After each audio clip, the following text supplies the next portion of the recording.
Eu achava que nada mais poderia me ferir vindo da minha família, até o dia do casamento da minha irmã. Diante de centenas de convidados, meu próprio pai me desmoralizou, me chamou de inútil, disse que eu era uma pobre fracassada, e, como se não bastasse, me deu um tapa no rosto enquanto todos riam. Foi naquele instante, com o salão inteiro me olhando como se eu fosse lixo, que algo dentro de mim morreu, e algo muito maior despertou. Eles achavam que podiam me destruir porque acreditavam que eu não valia nada. Só não imaginavam que eu tinha uma vida inteira construída em silêncio, e que aquela humilhação seria o estopim para a maior virada que eles poderiam presenciar. Se você quer saber como o destino deles mudou depois desse tapa, ouça essa história até o fim. Olá, seja bem-vindo ao canal Histórias Surpreendentes, curta e se inscreva nesse canal, aproveite e ative as notificações. Comente aqui de qual cidade você está assistindo, vou adorar saber e deixar um coração no seu comentário. Desde criança eu aprendi, na Marran, que algumas famílias só amam quem podem exibir. Na nossa casa, meu valor sempre foi comparado ao da minha irmã, Bianca, a favorita desde o primeiro choro. Ela era a princesa, a filha perfeita, a mais bonita, a mais inteligente, a mais digna de orgulho. Eu era apenas a outra. A filha que não deu certo. Aos olhos dos meus pais, eu era um estorvo que só servia para ser comparada e diminuída. Cresci ouvindo que Bianca merecia o melhor e eu deveria aceitar meu lugar. Quando fiz 18 anos, percebi que, se eu ficasse, seria consumida por aquela dinâmica doentia. Não tive coragem de pedir apoio financeiro ou emocional, de qualquer forma, nunca me dariam. Saí de casa com uma mochila e algumas economias que juntei escondido. Eles não tentaram me impedir. Na verdade, lembro do sorriso de alívio no rosto do meu pai quando atravessei o portão. Foram anos difíceis, mas libertadores. Descobri uma força que eu jamais teria desenvolvido se tivesse permanecido naquela casa. Trabalhei em empregos simples, estudei na madrugada, enfrentei noites de fome e frio, mas ganhei minha independência. Enquanto Bianca vivia uma vida de princesa bancada pelos meus pais, eu descobri o mundo real, e nele, descobri que inteligência vale mais do que sobrenome. Não demorou para eu me envolver com tecnologia e investimentos. Primeiro como curiosidade, depois como obsessão. Entre erros e acertos, encontrei o caminho. A cada passo profissional, eu me reconstruía. Não precisei de ninguém. Nunca contei à minha família sobre meu progresso, e nem teria adiantado. Eles nunca ligaram para minhas conquistas. E, com o tempo, eu aprendi a ligar cada vez menos para eles. Até que, depois de anos de silêncio, recebi um convite inesperado, o casamento de Bianca. O cartão era dourado, exagerado, com o brasão da família do noivo como se fosse um selo real. Meus pais não deixaram mensagem escrita, apenas o endereço, a data e o traje. Era como se eu fosse obrigada a comparecer, não como convidada, mas como decoração para exaltar a filha perfeita. Eu não deveria ter ido. Eu sabia disso. Mas havia algo dentro de mim, algo antigo, incômodo, não resolvido. Uma parte que ainda queria ser vista, não amada, não aceita, apenas vista. Talvez eu quisesse provar a mim mesma que nada mais me atingia. Talvez eu quisesse encerrar aquele ciclo do mesmo jeito que começou, cara a cara. Quando cheguei na igreja, percebi que a decisão de estar ali mudaria tudo. O olhar das pessoas para minha roupa simples foi como uma lâmina. O sussurro das tias e primas sobre a filha fracassada atravessou como flechas. E os meus pais estavam radiantes, não porque viriam Bianca se casar, mas porque teriam a oportunidade de me diminuir publicamente, e eu sentia isso no ar. Bianca entrou como sempre viveu, em pedestal. Vestido de princesa, cílios longos, sorriso treinado. Aplausos. Lágrimas. E eu, no banco, invisível. Ou, pior, alvo. O jantar de recepção parecia uma vitrine social. Empresários, políticos, empresários ricos, todos conversando sobre dinheiro, status, sobrenomes, viagens internacionais. Eu era um corpo estranho entre eles. Meus pais se certificaram de me colocar na mesa mais distante, como se eu tivesse alguma doença contagiosa chamada vida real. E então, o noivo se aproximou acompanhado de seu pai, um homem influente, de aparência calma, olhar calculista. Meu pai viu a oportunidade perfeita para o espetáculo. Ele me segurou pelo braço, forte demais, e me empurrou para frente. Essa é minha outra filha, ele disse alto demais, para que todos em volta ouvissem. Aqui não deu certo. Está desempregada, vive de favor, mas insiste em aparecer. Risos ao redor. Risos abafados, mas presentes. Bianca sorriu com satisfação, como se aquela humilhação fosse um presente de casamento. E antes que eu pudesse reagir, a mão do meu pai acertou meu rosto. Um tapa seco. O salão congelou por um segundo, apenas um segundo, depois retornou às risadas nervosas. Eu senti o gosto de sangue e de infância de novo. Senti tudo o que passei naquela casa correndo pelo meu corpo em um único instante. Mas o que ninguém esperava aconteceu no segundo seguinte. O sogro de Bianca me olhou com atenção. Seus olhos se estreitaram, como quem reconhece alguém não pelo rosto, mas pelas conquistas. Esse foi o momento em que o destino virou. O salão inteiro ainda ecoava com risadinhas e comentários maldosos, mas o olhar daquele homem, o pai do noivo, silenciosamente calou tudo ao meu redor. Ele se aproximou devagar, ignorando completamente o constrangimento armado pelos meus pais. Seu filho, o noivo, acompanhou cada passo com expressão confusa. Você, o sogro disse, inclinando levemente a cabeça. Desculpe perguntar, mas, seu nome é Camila Duarte, certo? Meu coração parou. Não era um nome comum. E ninguém ali sabia meu nome completo, minha família sempre fazia questão de me chamar apenas de Camila, sem sobrenome, como se eu não fosse parte deles. Bianca deu uma risadinha debochada. Ela deve ter usado meu sobrenome. É tão desesperada por atenção que não duvido. O sogro a ignorou. Continuou olhando para mim, e então sorriu de forma sutil, mas não falsa. Eu sabia. Ele estendeu a mão com naturalidade. Sou Roberto Monteiro. Sou investidor da BIK Brasil. E você, foi a mente por trás da análise de risco que salvou a empresa de uma perda de quase 100 milhões. Eu reconheço as pessoas que mudam meu patrimônio, mesmo quando elas estão de costas. O silêncio que se instalou no salão dessa vez foi diferente. Era pesado. Nervoso. Surpreso. Bianca balançou a cabeça, sem acreditar. Deve ter outra Camila Duarte, não tem, e ele cortou, ainda olhando para mim. A Camila Duarte que eu conheci só aparecia nas reuniões online com câmera desligada. Uma mulher reservada. Inteligente. Brilhante. E extremamente discreta. Sempre recusou convites para eventos presenciais. Agora faz sentido. Era como se cada palavra fosse uma marretada na ilusão construída pelos meus pais. Você trabalha? Minha mãe soltou, como se fosse impossível. Roberto riu levemente, não de mim, mas da ignorância deles. Trabalha? Ele repetiu, ainda sorrindo. Sua filha foi a consultora mais valiosa do nosso grupo empresarial. Inclusive tentamos contratá-la oficialmente várias vezes, mas ela nunca aceitou. Preferiu manter independência absoluta. Meu pai engoliu seco. Ele olhou para mim pela primeira vez com algo diferente de desprezo e medo.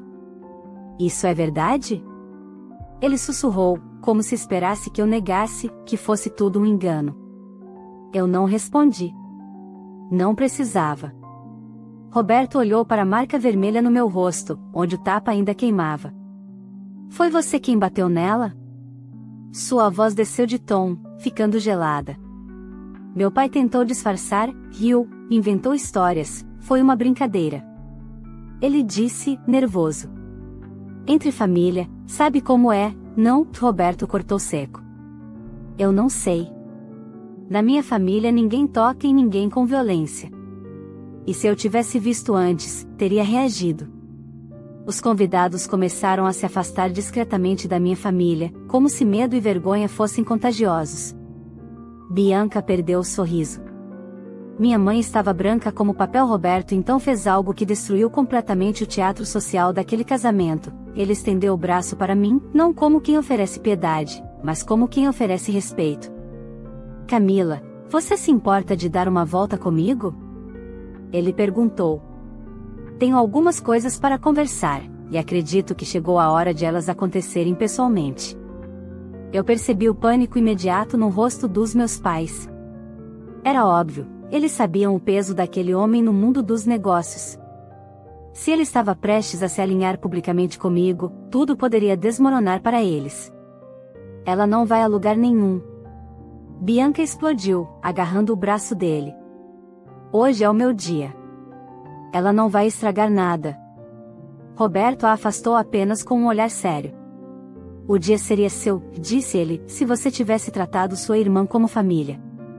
Bianca gritou, tentou chamar segurança, mas os seguranças do salão reconheceram Roberto e pararam, esperando instruções dele, não dela.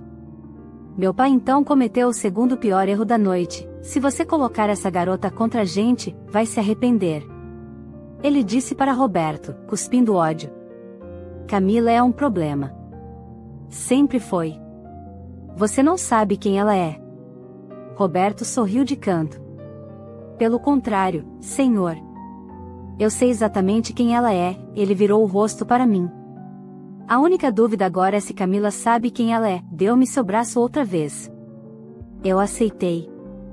E naquela exata hora, no meio do salão, diante de todos, eu senti algo diferente pela primeira vez na vida: poder.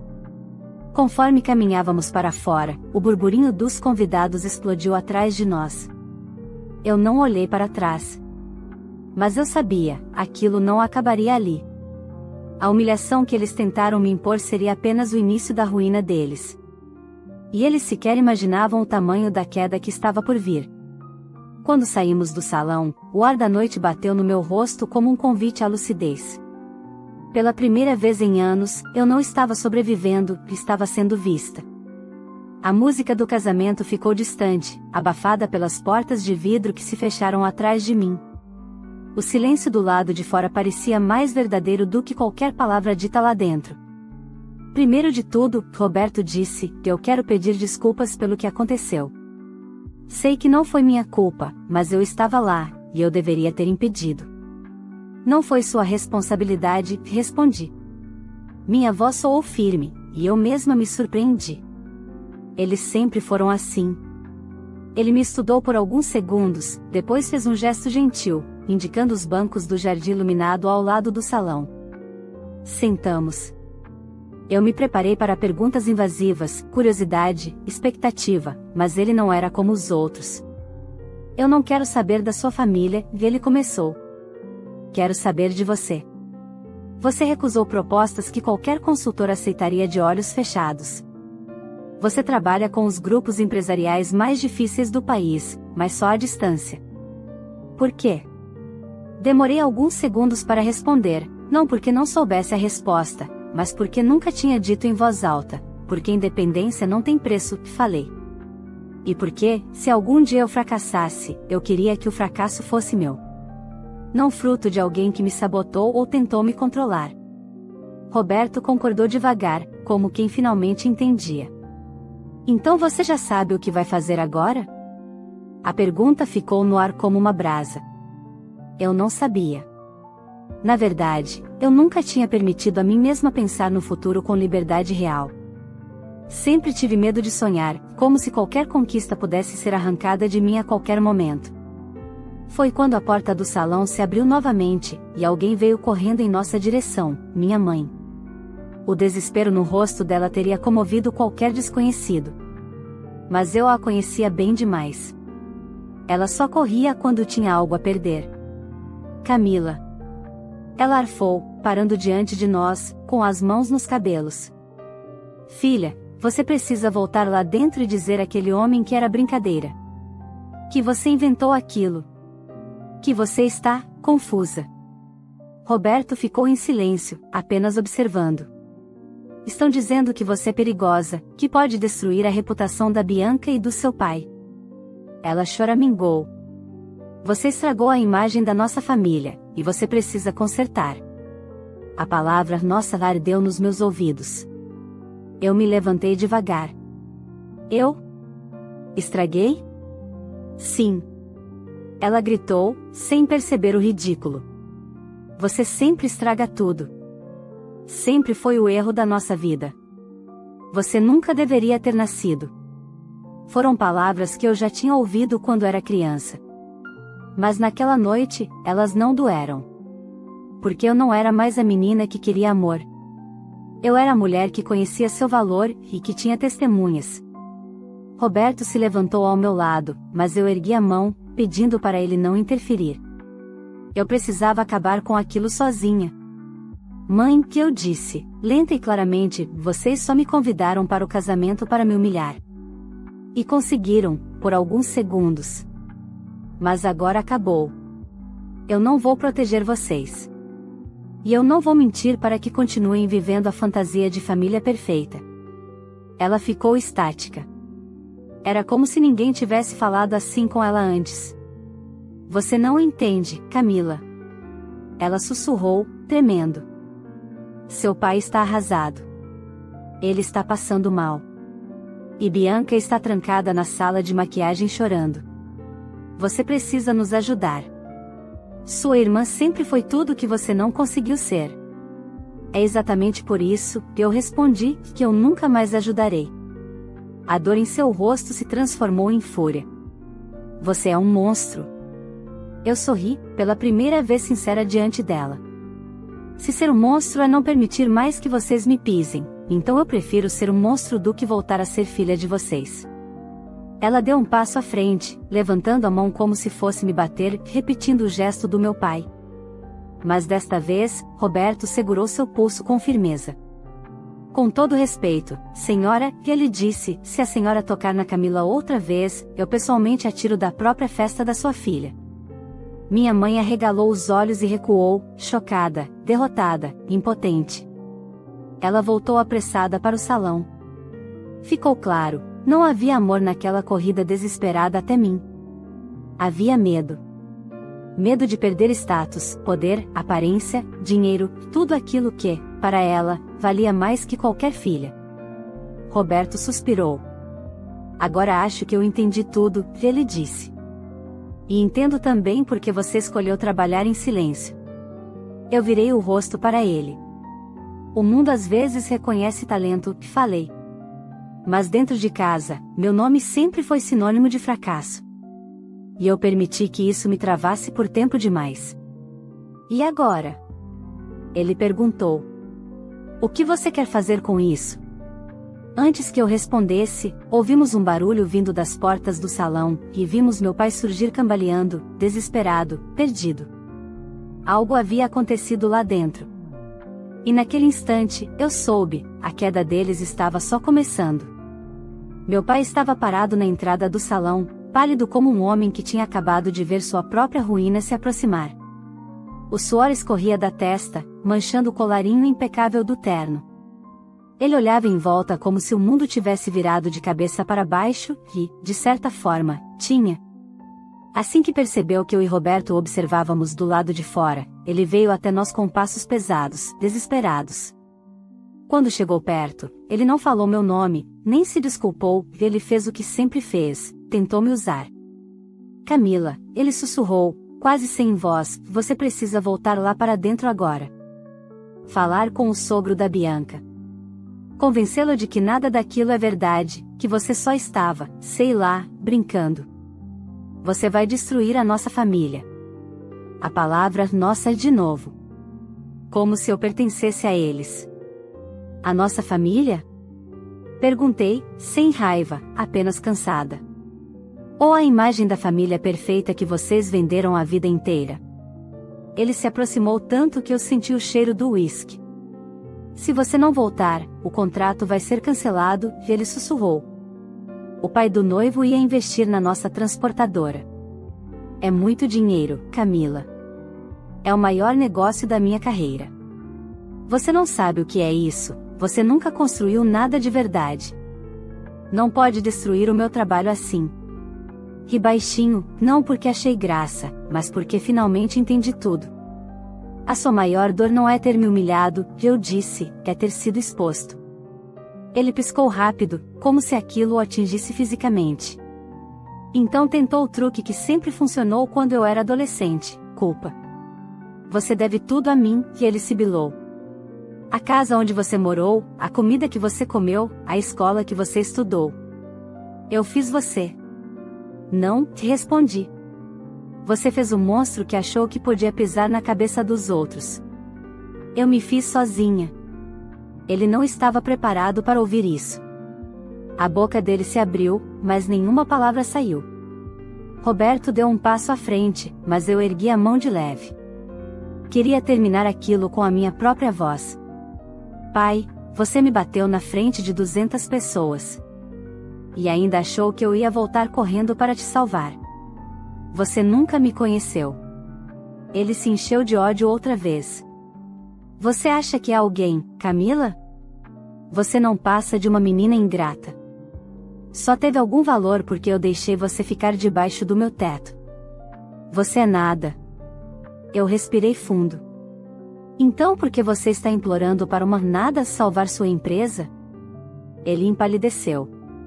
E antes que eu pudesse continuar, as portas de vidro atrás dele se abriram de novo, e duas pessoas saíram, o sogro e o noivo da minha irmã. O silêncio que se seguiu era do tipo que precede tornados. O pai do noivo se aproximou lentamente, com uma expressão que misturava frieza e decisão. Olhou para meu pai, e depois para mim. Camila, ele disse com formalidade, você poderia me acompanhar por um instante? Meu pai tentou se meter, já com um sorriso hipócrita plantado no rosto. Claro, vamos conversar, foi tudo mal entendido, eu não estou falando com você, o sogro cortou, seco como aço. Estou falando com ela. Meu pai congelou. O sogro, então, virou-se para mim. Eu não costumo deixar negócios se misturarem com assuntos pessoais, ele começou, mas eu teria sido um completo imbecil se eu não reconhecesse o rosto da mulher que recusou uma proposta de consultoria minha há 2 anos, e multiplicou o próprio patrimônio em poucas semanas enquanto o mercado inteiro derretia. Meu pai parecia não entender nenhuma palavra. Só olhava de um para o outro, confuso, atônito. Você é a mente por trás do Blueshift, não é? O sogro perguntou. Fiquei em silêncio por alguns segundos, então respondi, sim. O choque no rosto do meu pai foi tão profundo que quase tive pena, quase. Foi nesse instante que o noivo da Bianca, finalmente juntando algumas peças, interveio, pai, isso significa o quê? O contrato está mantido? O sogro olhou para ele como se ele fosse uma criança. Significa que eu não faço negócios com gente que trata assim a única pessoa mais competente da família, respondeu. E significa também que você vai cancelar esse casamento imediatamente. A reação foi imediata, do noivo e de Bianca, que surgira atrás dele, com a maquiagem borrada e o vestido impecável tremendo de ódio e desespero. O quê? Ela gritou. O sogro levantou a mão, sem elevar a voz. Meu filho não vai se casar com ninguém que humilha os outros para subir. E se você tratou a sua própria irmã assim, imagino o que faria com um marido. Bianca ainda tentou argumentar, implorar, chorar, mas a decisão estava tomada. Meus pais começaram a tremer, como se percebessem que tudo, status, dinheiro, reputação, estava desmoronando. Eu, porém, estava calma. Pela primeira vez na vida, eu estava exatamente onde eu deveria estar, de pé, inteira, com meu valor finalmente evidente, não porque pedi, mas porque existo. E a destruição deles estava apenas começando. O casamento acabou na mesma velocidade com que começou. A marcha nupcial foi substituída por gritos, portas batendo e convidados saindo apressados para não terem seus nomes associados ao desastre. Em poucos minutos, o salão parecia um campo de guerra emocional, flores caídas, mesas vazias, o DJ sem saber se desligava a música ou continuava fingindo que ainda havia festa. Eu observei tudo à distância, de braços cruzados. Não para saborear o caos, mas porque, pela primeira vez, aquilo não tinha nada a ver comigo. Eles finalmente estavam enfrentando as consequências das próprias escolhas, sem poder me usar como escudo. Bianca estava ajoelhada no chão com o vestido amassado, gritando com a mãe, com o noivo, com o pai, com qualquer coisa que respirasse. Meu pai tentava justificar-se diante do sogro como um vendedor desesperado tentando salvar uma venda perdida. Minha mãe chorava, mas não por amor, chorava por vergonha, pelo colapso da fachada social que sustentou a vida inteira. Eu ia sair quando ouvi meu nome ser berrado, Camila. Bianca gritou, com os olhos injetados de ódio. Você fez de propósito. Você arruinou o meu casamento. Virei devagar, como quem decide se vale a pena gastar energia. Bianca, eu te pedi alguma coisa? Pedi convite? Pedi atenção? Pedi amor? Perguntei, calma.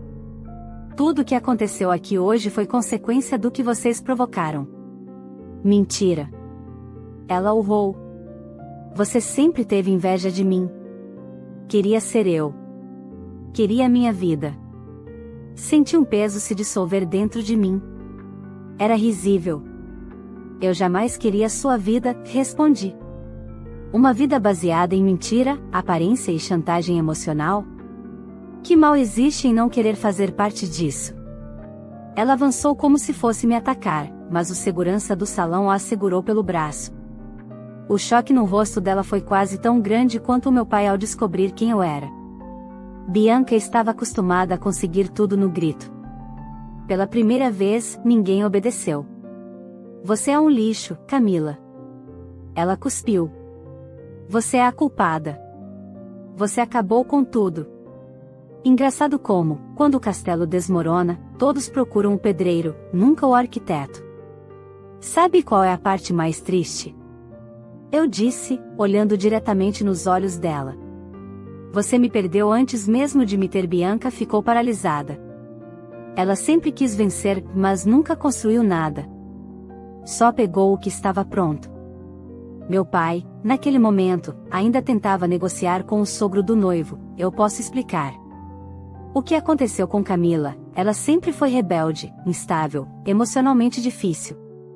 Você não está entendendo, ela.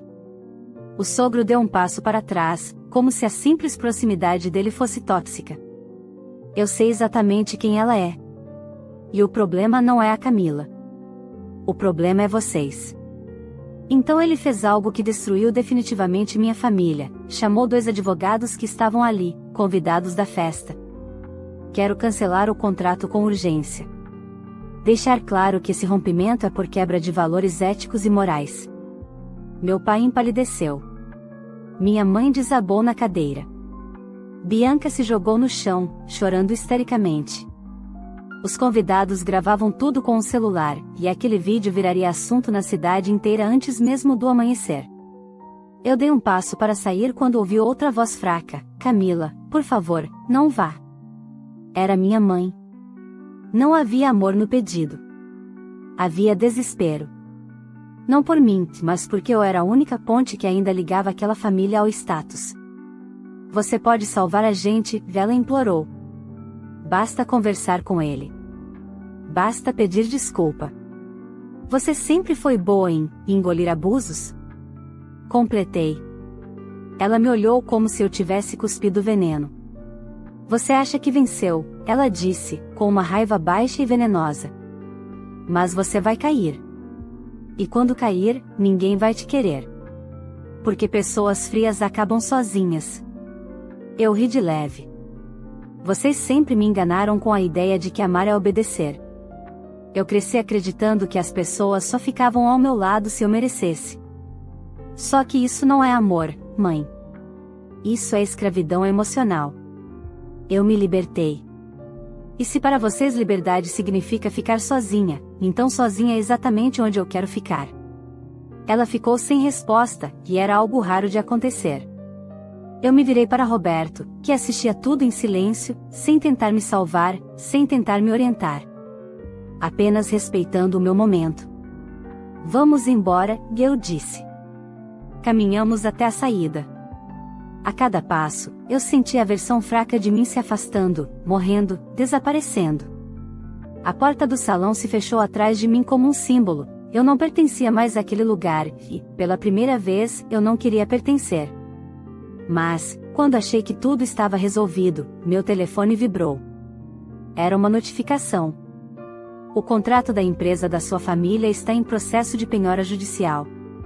Depois veio outra. O banco bloqueou as contas da empresa por inadimplência. E mais uma.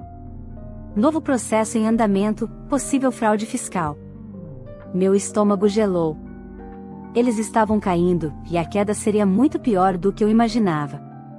E mesmo sem ter nada mais a ver com eles, a sensação de que aquilo não tinha acabado ainda tomou conta de mim.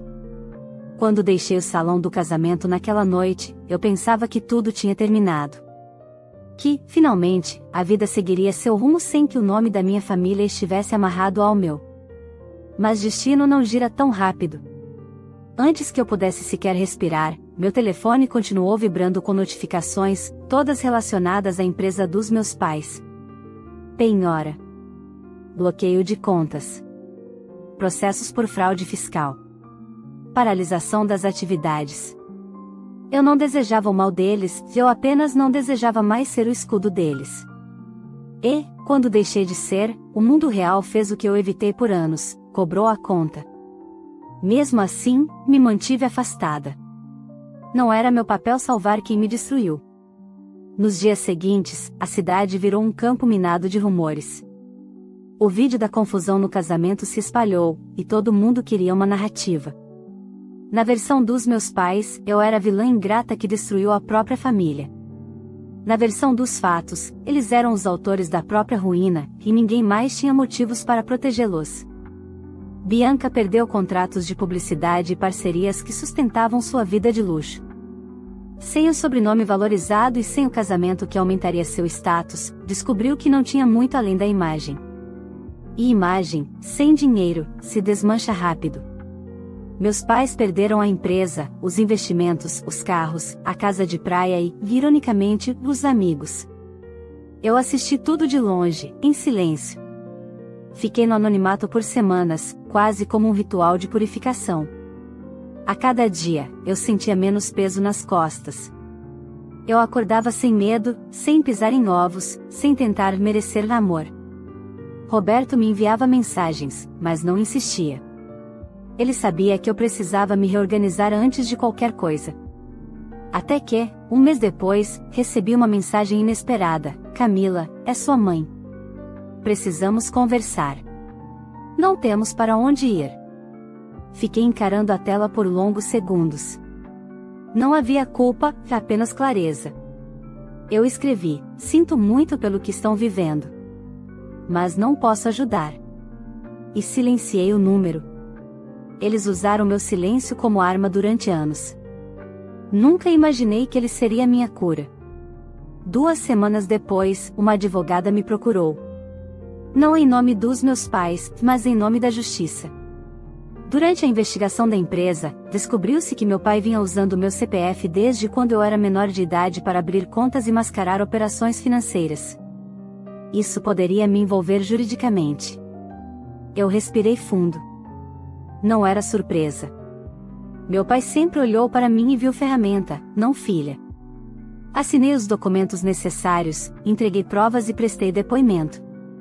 Pela primeira vez na vida, eu não protegi ninguém.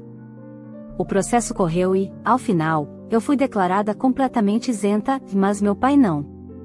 Ele tentou me ligar depois da sentença. Deixou uma mensagem de voz: Camila, você destruiu nossa família. Foi a última vez que ouvi sua voz. Eu não respondi. Enquanto eles despencavam, eu reconstruía. Não de cima para baixo, mas de dentro para fora. Retomei os meus projetos, comecei a viajar para reuniões importantes, desta vez sem medo de ser vista. Conduzi negociações que antes repassava a terceiros, participei de eventos, assinei parcerias. E, para minha surpresa, a sensação não era triunfo, era liberdade. Cresci sem perceber que jamais tinha sido livre antes. Roberto e eu acabamos nos reencontrando meses depois, por coincidência, ou talvez não. Ele não chegou com flores nem com promessas, mas com a frase mais madura que alguém poderia me oferecer: eu não quero te salvar. Só quero caminhar do seu lado. Sorri. Ele entendeu tudo sem que eu explicasse nada. Decidimos ir devagar. Um ano depois, voltei à cidade para palestrar em um evento sobre independência empresarial e inteligência estratégica. O tema era simbólico demais para ser coincidência. O auditório estava cheio.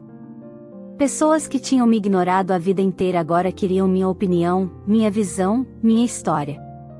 Terminei a palestra com a frase que jamais imaginei ser capaz de dizer quando era criança: o amor que você acha que precisa receber nem sempre existe na família onde você nasceu. Às vezes, você precisa nascer de novo, em si mesma. A plateia aplaudiu de pé. Quando desci do palco, vi duas figuras na última fileira, meu pai e minha mãe. Roupas simples, olhar cansado, postura humilde demais para quem viveu décadas acima dos outros. Eles esperavam que eu os visse. Esperavam um sinal. Um gesto. Um recomeço. Mas o meu recomeço não passava por eles. Dei meia volta e fui embora. E, pela primeira vez em toda a minha vida, não olhei para trás. Hoje, quando penso na palavra família, não sinto dor, sinto seleção. Família não é sangue, é escolha. E eu escolho quem me respeita, quem me trata como pessoa e não como acessório. A filha rejeitada morreu no dia do casamento da minha irmã. A mulher que saiu daquele salão nunca mais poderia ser humilhada. E se algum dia alguém me perguntar como consegui seguir em frente, direi a verdade, simples e definitiva: eu parei de querer ser amada por quem nunca foi capaz de amar. E, naquele dia, finalmente me amei o suficiente para deixar todos para trás. Se você chegou até aqui, me conta nos comentários: você teria feito o mesmo que essa filha fez? Depois de tudo que ela passou, você daria uma segunda chance para os pais e para a irmã, ou seguiria em frente, como ela fez? Eu quero muito saber a sua opinião. E aproveita e coloca também de qual cidade você está assistindo este vídeo, porque eu faço questão de passar nos comentários e deixar um coração para você. Se essa história te prendeu do início ao fim e te fez refletir sobre amor próprio, respeito e limites dentro da própria família, não esquece de curtir o vídeo, isso ajuda demais o canal a crescer. Se inscrever, assim você não perde as próximas histórias. Compartilhar, alguém pode estar precisando ouvir isso hoje. Aqui no canal contamos histórias fortes, emocionantes e reais demais para serem esquecidas. Se você gosta desse tipo de conteúdo, fica com a gente, porque amanhã tem mais. Quero ver você nos comentários.